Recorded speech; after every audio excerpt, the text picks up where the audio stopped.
Hello student, study knowledge में विवेक आपका फिर से स्वागत करता हूं। दोस्तों सुबह के 11 बज चुके हैं और आपका मैथ का क्लास स्टार्ट हो चुका था। फटाफट आप लोग क्लास में आ जाइए और क्लास को ज्वाइन कर लीजिए।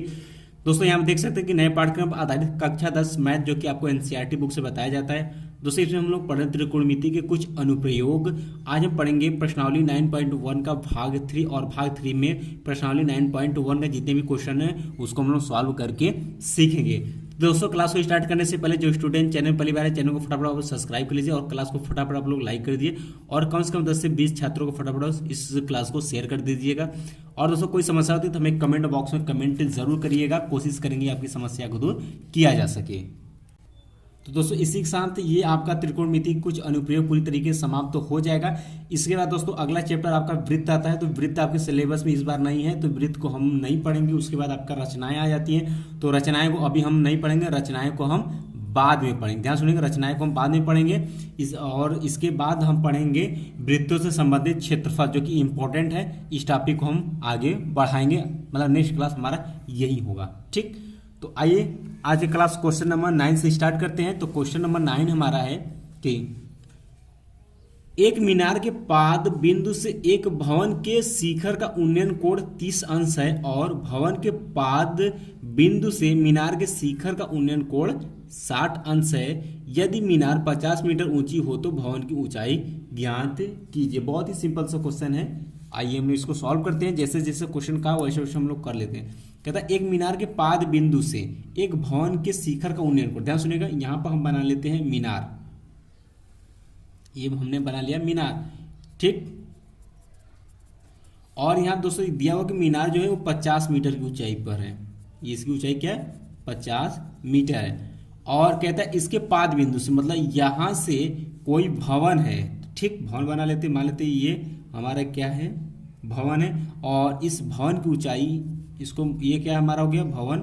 और इस भवन की ऊंचाई हम मान लेते हैं h मीटर है। बात क्लियर होगी।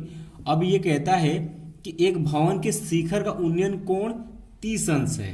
ठीक, शिखर का उन्नयन कोण 30 अंश है और भवन के पाद बिंदु से मीनार के शिखर का उन्नयन कोण 60 अंश है। तो ठीक है, यहां से इसका उन्नयन कोण कितना बता रहे हैं? ये बता रहे हैं यहां से लेकर के इसका कोण क्या है? 60 अंश है। और यहां से ये बता रहा है कि ये कोण हमारा क्या है? 30 अंश है। बात क्लियर हो गई। अब पॉइंट फटाफट नोट कर देते हैं। फिगर हमारा बन चुका है पूरी तरीके से। ये मान लेते ए और बी, यही हमें ज्ञात करनी है। और एंगल तो दिया है, इसको मान लेते सी, इसको मान लेते हैं डी, और ये दिया हुआ हमें 50 मीटर यहाँ पर दिया हुआ है। बात क्लियर होगी। तो लगा देते हैं कि समकोण त्रिभुज ए बी सी में, ठीक, ए बी सी, तो ये समकोण त्रिभुज है। और देख सकते हैं कि इसके लिए ये 90 डिग्री पूरा, ये 30 अंश यहाँ पर दिया हुआ है। तो इसमें हम लगा देते हैं दोस्तों tan थीटा लगा देते हैं। tan थीटा की जगह पर 30 अंश रख देते हैं। ये क्या होता है कि ये होता है लंब बटे की आधा। तो लंब यहाँ से क्या हो जाएगी आपकी दोस्तों? h हो जाएगी। ठीक, मतलब ए बी, पहले ए बी लिख लेते हैं। लंब बटे आधार क्या हो जाएगी आपकी? ए सी। ठीक, तो ए बी को मैंने h माना है और ए सी को ए सी रहने देते हैं। और यहाँ से हमारा रूट tan 30 अंश का मान क्या था? 1/√3 हो जाता। तो इसका गुणा इधर, इसका गुणा इधर, अर्थात ए सी बराबर आपका आ जाएगा h√3। इसको मिलते इक्वेशन नंबर फर्स्ट। फिर लगाएंगे पुनः समकोण त्रिभुज DCA में। ध्यान समझिएगा, समकोण त्रिभुज DCA। अब देखिए ये पूरा क्या समकोण त्रिभुज दिख रहा है। अब यहाँ पे एंगल दिया है 60 अंश, इसमें tan लगा देते हैं। तो tan 60 अंश बराबर क्या? लंब ये हो जाएगा बटे का आधार ये हो जाएगा। अर्थात यहाँ से लगाएंगे तो tan थीटा की जगह tan 60 अंश बराबर लंब क्या आ जाएगा? यहाँ पर DC लंब हो जाएगा बटे की AC आधार। तो DC हमें 50 मीटर दिया हुआ है और AC ये आ गया और ये होता है √3। और दोस्तों यहाँ से आप चाहें तो AC का मान निकाल सकते हैं। इसको गुणा इधर, इसका गुणा इधर, अर्थात AC बराबर आपका आ जाएगा 50 √3। ठीक, यही आ गया। और दोस्तों AC का मान हमने यहाँ से लिखेंगे समीकरण 1 से AC का मान रखने पर। तो रख देते AC बराबर क्या है? h √3 और 50 बटे के √3। तो ये देख सकते हैं, तो ये इसके नीचे आ जाएगा, अर्थात बात करें ये आपका आ जाएगा h बराबर हो जाएगा 50 अपान के, देखिए इसका बटे में लेंगे तो √3 इंटू √3 गया 3 हो जाएगा, इतना आ जाएगा। अब चाहे इतना ही लिख सकते हैं या फिर आप इसको भाग दे देंगे तो ये h बराबर आपका आ जाएगा 16/2/3 मीटर, यानी कि उस भवन की जो ऊंचाई आई है वो 16/2/3 मीटर है, और यही क्या होगा आपका आंसर होगा। ठीक, अब आइए अगला क्वेश्चन देखते हैं। अब दोस्तों यहाँ पर हमने क्वेश्चन नंबर 11 लिया हो, क्योंकि दोस्तों क्वेश्चन नंबर 10 क्वेश्चन नंबर 9 की तरह है, और क्वेश्चन नंबर जो 8 था वो पिछले क्लास में भाग 2 में क्वेश्चन नंबर 7 बताए थे, उस टाइप का था, इसलिए उसको मैंने छोड़ दिया। आप एक्सरसाइज उसका कर सकते हैं। अब आइए बात करते हैं क्वेश्चन नंबर 11 की। 11 हमारा, एक नहर के एक तट पर एक टीवी टावर ऊर्ध्वाधर खड़ा है। टावर के ठीक सामने दूसरे तट के एक अन्य बिंदु से टावर के शिखर का उन्नयन कोण 60 अंश है। इसी तट पर इस बिंदु से 20 मीटर दूर और इस बिंदु को मीनार के पास से मिलाने वाली रेखा पर स्थित एक अन्य बिंदु से टावर के शिखर का उन्नयन कोण 30 अंश है। तो टावर की ऊंचाई और नहर की चौड़ाई ज्ञात कीजिए। तो दोस्तों आपको बता दें कि ये फिगर आपको क्वेश्चन में दे रखा है, ये फिगर इस क्वेश्चन में पहले से फिगर बनाया हुआ है। तो ये हमें दिया हुआ है, और ये दिया है हमें DC दिया है 20 मीटर, ये 30 अंश का कोण, अथवा ये दिया है 60 अंश का कोण, और ये हमारा क्या है टीवी, ये हमारा क्या है टीवी टावर है। बात क्लियर होगी।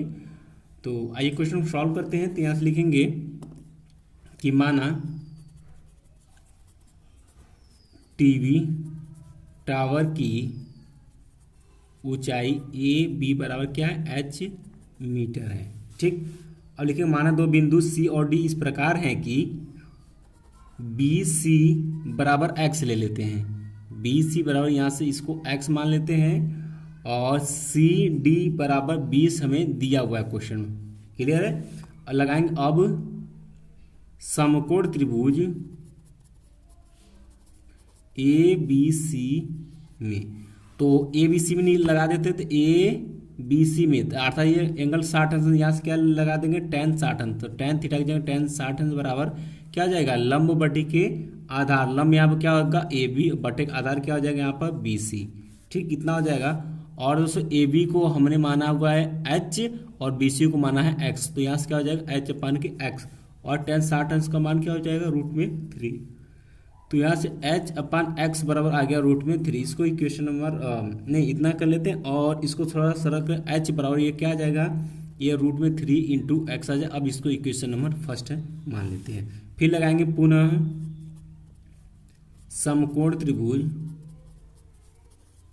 ABD में। अब ध्यान से देखिएगा इसको ABD में, यानी कि अब 30 अंश में लगा देते ABD पूरे वाले में, तो ये 30 अंश दिया हुआ है, तो यहाँ से फिर लगाएंगे tan 30 अंश बराबर क्या हो जाएगा tan थीटा की जगह 30 अंश बटे की लंब क्या हो जाएगा AB बटे के आधार आपका क्या हो जाएगा यहाँ से BD हो जाएगा।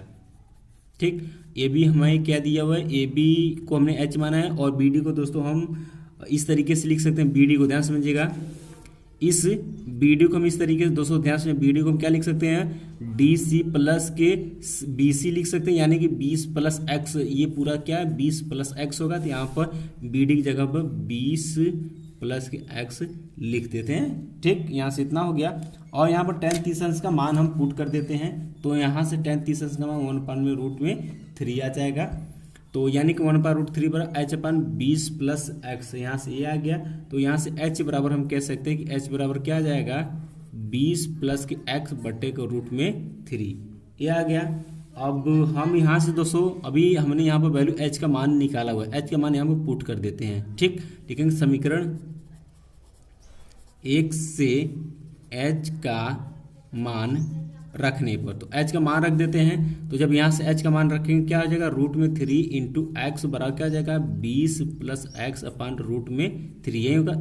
इसको इसके नीचे लेकर आते हैं, तो यहाँ से x बराबर आपका क्या हो जाएगा x बराबर हो जाएगा 20 प्लस x बटे की क्या हो जाएगा यहाँ से √3 इंटू √3 ये 3 हो जाएगा। ठीक, अब इसका गुणा इधर करा देते हैं, तो जब इसका इधर तो क्या हो जाएगा 3x बराबर क्या हो जाएगा 20 प्लस के x को उधर लेकर जाते हैं तो क्या एक घट जाएगा, क्या 2x बराबर 20, और इसको कैंसिल करेंगे तो x बराबर आपका आ गया 10 मीटर। तो x का मान निकल चुका है, तो x का मान समीकरण नंबर 1 में रख देंगे। लेकिन x का मान समीकरण एक में रखने पर, तो एक में दोस्तों जब रखेंगे तो क्या दिया है हमें, h बराबर रूट में 3 इंटू एक्स, एक्स की जगह पर 10 रख देंगे, तो यहाँ से h का भी मान निकल कर आएगा 10√3 मीटर। तो यानी कि कहने का मतलब आ गया दोस्तों कि मीनार की ऊंचाई जो आ गया वो कितना आ गया, 10√3 मीटर, और नहर की जो चौड़ाई वो क्या है, x है, तो ये आपका आ गया 10 मीटर। ये क्या होगा, आपका आंसर होगा। तो जितना क्वेश्चन बताते चले उसको आज की क्लास में 2-3 बार रिपीट करेंगे, क्वेश्चन आपको आसान हो जाएगा। अब क्वेश्चन नंबर 12 है कि 7 मीटर ऊंचे भवन के शिखर से एक केबल टावर के शिखर का उन्नयन कोण 60 अंश है और इसके पाद का अवनमन कोण 45 अंश है। टावर की ऊंचाई हमें ज्ञात करनी है। तो फटाफट फिगर हम लोग पहले बना लेते हैं। तो यहाँ से बात करते हैं। तो दोस्तों ये कहा है कि 7 मीटर ऊंचे भवन के शिखर से एक केबल टावर है। तो यहाँ से मान लेते हैं कि 7 मीटर ये है, ठीक, 7 मीटर भवन है, ठीक, ये 7 मीटर दिखा देते हैं और ये क्या हमारा भवन है। बात क्लियर होगी। और इससे ऊपर एक क्या केबल टावर है, तो यहाँ से केबल टावर लेकर जाते हैं, तो मान लेते हैं यहाँ तक गई, ठीक। तो अब इसको थोड़ा सा यहाँ तक कर लेते हैं, तो ये हो जाएगा। कहता है यहाँ से ये कितना बना रहे हैं, 60 अंश का कोण ये बना रहा है। इसका उन्नयन कोण जो है ये 60 अंश है और यहीं से इसका अवनमन कोण बता रहा है 45 अंश बना रहा है। तो यहाँ से इसके पाद को बना देते हैं और इसको आगे बढ़ा देते हैं और इसको यहाँ पर मिला देते हैं, ये नहीं रहेगा। और ये कह रहा है इसका अवनमन कोण कितना 45 अंश बता रहा है, ठीक। अब जो दिया उसको हम लोग फटाफट लिख देते हैं। मान लेते हैं पॉइंट बात करें तो ये हमारा क्या है, पॉइंट ए है, ये बी है, ये सी है, ये हमारा क्या है, इसको डी मान लेते हैं, इसको हम ई मान लेते हैं। बात क्लियर होगी। ये हमें 7 मीटर यहाँ से लेकर यहाँ तक 7 मीटर दिया। ये एच ये हमसे पूछा हुआ है, एच, इसको एच मीटर मान लेते हैं और इसको एक्स मीटर मान लेते हैं, ठीक। सरल करेंगे सबका वैल्यू आ जाएगा। बात क्लियर होगी। तो ये 45 अंश, तो ये भी 45 अंश होगा, ठीक। तो सब कुछ क्लियर है। और जब ये एक्स मीटर होगा तो ये भी क्या होगा, एक्स मीटर ही होगा, ध्यान समझिएगा। अब लगा देंगे यहाँ से कि अब समकोण त्रिभुज डी ए ई में, समकोण त्रिभुज DAE में इसमें लगाएंगे तो देख सकते हैं यहाँ पर जब लगाएंगे दोस्तों तो इसमें tan लगाएंगे तो tan बराबर क्या हो जाएगा, ये लंब हो जाएगा, लंब बटे के आधार आपका x हो जाएगा। अर्थात यहाँ से लगेंगे tan थीटा की जगह क्या हो जाएगा 60 अंश बराबर लंब क्या है DE बटे के आधार क्या आ जाएगी AE। तो AE जो है वही क्या होगा, यहाँ पर भी x होगा तो क्या हो जाएगा DE कितना h माने हैं, इसको क्या हो जाएगा x हो जाएगा और ये कितना √3 हो जाएगा, ठीक। तो यहाँ से h बराबर आपका आ जाएगा √3 इंटू एक्स। इसको मान लेते समीकरण नंबर फर्स्ट। देख सकते हैं सब कुछ सिंपल। फिर लिखेंगे पुनः समकोण त्रिभुज ABC में। अब देख इसमें लगा दे समकोण त्रिभुज ABC में। तो ये समकोण त्रिभुज है, ये पता है, ये 7 मीटर है दोस्तों। यहाँ से देखिए ये 7 मीटर, तो ये भी कितना होगा 7 मीटर होगा। बात क्लियर है। तो यहाँ से लगा देते हैं, लगाएंगे समकोण त्रिभुज इसमें, तो लिखेंगे यहाँ से tan 45 अंश बराबर हो जाएगा यहाँ से लंब अर्थात AB बटे आधार यहाँ क्या हो जाएगा BC हो जाएगा। बात क्लियर है। इसका वैल्यू कितना होता है, tan 45 अंश का मान 1 होता है। तो ये 1 बराबर यहाँ पर क्या हो जाएगा, AB हमें 7 मीटर क्वेश्चन में दिया हुआ बटे के BC को हमने x मीटर माना हुआ है। तो यहाँ से x बराबर हमारा आ गया 7 मीटर, ठीक। इसको मान लेते हैं समीकरण नंबर 2। तो लिखेंगे समीकरण 2 का मान समीकरण 1 में रखने पर, जब समीकरण नंबर 1 में रख देते h बराबर क्या था √3 इंटू एक्स, एक्स की जगह 7 अर्थात h बराबर आपका आ गया 7 √3, ये आ गया आपका। और तो दोस्तों h हमने किसको माना था, h हमने माना था किसको DE को। तो हमें दोस्तों यहाँ से केबल टावर की ऊंचाई निकालनी, यानी कि हमें CD की मान निकालनी। तो CD को हम क्या लिख सकते हैं दोस्तों, CE अब प्लस के ED ये लिख सकते हैं। और CE का वैल्यू में 7 दिया हुआ है क्वेश्चन में और इसका वैल्यू भी जस्ट ये निकाले हैं 7 √3 मीटर। और इसमें 7 कामन लेंगे तो क्या आ जाएगा √3 + 1 मीटर, ये CD। और ये आपसे क्वेश्चन में पूछा था। लिखेंगे केवल टावर की ऊंचाई, लिखेंगे केबल टावर की जो ऊंचाई होगी वो कितना होगा 7.√3+1 मीटर, पूरा नीचे से लेकर ऊपर तक, ठीक। और ये आपका क्या होगा, आंसर होगा, ठीक। अब लास्ट क्वेश्चन देखते हैं। तो लास्ट क्वेश्चन है हमारा कि मीनार के आधार से और एक सरल रेखा में 4 मीटर और 9 मीटर की दूरी पर स्थित दो बिंदुओं से मीनार के शिखर के उन्नयन कोण पूरा कोण है, सिद्ध कीजिए कि मीनार की ऊंचाई 6 मीटर है। ये दोस्तों आपका क्वेश्चन नंबर 16 है। और ये लास्ट, बाकी जो क्वेश्चन बीच का बचा हुआ है 13, 14, 15 उसको आपको सॉल्व करना था। ये फटाफट फिगर बनाना है। फिगर बहुत सा सिंपल सा है। फिगर आपका कुछ इस तरीके से बनेगा। तो एक आपका यहाँ मान लेते हैं एंगल क्या है, थीटा है, ठीक। एक एंगल मान लेते हैं थीटा। तो ये जो बनेगा ये क्या बनेगा, 90 माइनस थीटा बनेगा, ठीक। ये हमारा थीटा है, ये हमारा क्या आ जाएगा 90 माइनस थीटा। पॉइंट फटाफट नोट कर देते। ये बी मान लेते हैं, ये ए बी सी, और इसको मान लेते हैं डी, और इसको मान लेते हैं एच, ठीक।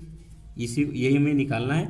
और ये दोस्तों हमें 4 मीटर दिया हुआ क्वेश्चन में, और ये पूरा हमें 9 मीटर दिया हुआ है, ठीक। ये हमें पूरा 9 मीटर क्वेश्चन में दिया है, तो आप समझ सकते हैं। और बाकी सरल करने का तरीका तो बहुत सिंपल सा, लिखेंगे समकोण त्रिभुज ए बी सी में, ए बी सी में पूरे में लगा देते हैं। तो यहाँ में एंगल क्या है, थीटा। तो यहाँ से लिखेंगे tan थीटा बराबर क्या आ जाएगा, लंब क्या है बी सी बटे आधा, यहाँ से क्या आ जाएगा ए सी हो जाएगा। तो फटाफट वैल्यू पुट कर देते हैं। तो tan थीटा बराबर क्या हो जाएगा, बी सी हमारा एच हो जाएगा, ए सी कितना है 9 मीटर, 9 हो जाएगा ये। और यहाँ इसको मान लेते हैं समीकरण नंबर फर्स्ट। फिर लगाएंगे समकोण त्रिभुज बी डी सी में। तो यहाँ से जब लगाएंगे तो क्या आ जाएगा tan 90 माइनस के थीटा। तो यहाँ से इस वाले त्रिभुज में लगाएंगे, इस वाले में, ठीक। तो ये यहाँ क्या 90 माइनस थीटा बराबर लंब क्या आ जाएगा बी सी बटे के डी सी, ठीक। तो यहाँ से ये क्या आ जाएगा बी सी बटे के डी सी। तो वैल्यू पुट कर, बी सी को हमने एच माना हुआ और डी सी हमें 4 मीटर क्वेश्चन में दिया हुआ, ये हो गया tan 90 माइनस थीटा। तो tan 90 माइनस थीटा बराबर क्या होता है कॉट थीटा होता है। इसको मतलब समीकरण नंबर 2, इतना वैल्यू आ गया। तो लिखेंगे समीकरण 1 और समीकरण 2 का आपस में गुणा कर देते हैं, कॉट थीटा और tan थीटा। तो यहाँ से क्या आ जाएगा tan theta into cot theta. Cot theta को क्या लिख सकते हैं 1/tan थीटा लिख सकते हैं, बिल्कुल लिख सकते हैं। और ये हो जाएगा h/9 गुणे के h/4। तो ये आपस में 1 हो गया। और इसका गुणा करेंगे दोस्तों, ये हो जाएगा h स्क्वायर बटे का 9 का 36, और बराबर की इधर आ जाएगा तो इधर 36 हो जाएगा। और h बराबर आपका क्या आ जाएगा यहाँ से +-6 मीटर आ जाएगा। और दोस्तों यही आपको प्रूफ करना था, +-6 मीटर। तो जो भी ऊंचाई होती है वो क्या होती है, हमेशा धनात्मक होती है, इसलिए क्या माइनस चिन्ह को क्या करेंगे, छोड़ देंगे छोड़ने पर, ठीक। तो छोड़ने में तो h बराबर कितना आएगा 6 मीटर। और दोस्तों यही आपको प्रूफ करना था, यही आपको निकालना था। आई होप क्वेश्चन आपको अच्छे से समझ में आ गया होगा। और इसी तरीके से दोस्तों आपका पूरी तरीके से त्रिकोणमिति का अनुप्रयोग पूरी तरीके से समाप्त हो गया है। और वृत्त आपके सिलेबस में इस बार नहीं, तो वृत्त आपको पढ़ना नहीं है। और इसके बाद दोस्तों अगला चैप्टर आपका आ जाता है रचनाएं, ठीक। रचनाएं, तो रचनाएं को अभी हम लोग रोकेंगे, ठीक। रचनाएं को अभी हम लोग रोकेंगे, रचनाएं को अभी नहीं पढ़ना है अध्याय 11 को। अब हम लोग नेक्स्ट क्लास में हम लोग स्टार्ट करेंगे वृत्तों से संबंधित क्षेत्रफल, वृत्तों से संबंधित क्षेत्रफल। तो इसको देखेंगे, इसके बाद फिर हम लोग आगे बढ़ेंगे। तो दोस्तों मिलते हैं नेक्स्ट क्लास में, तब तक के लिए जय हिंद, जय भारत।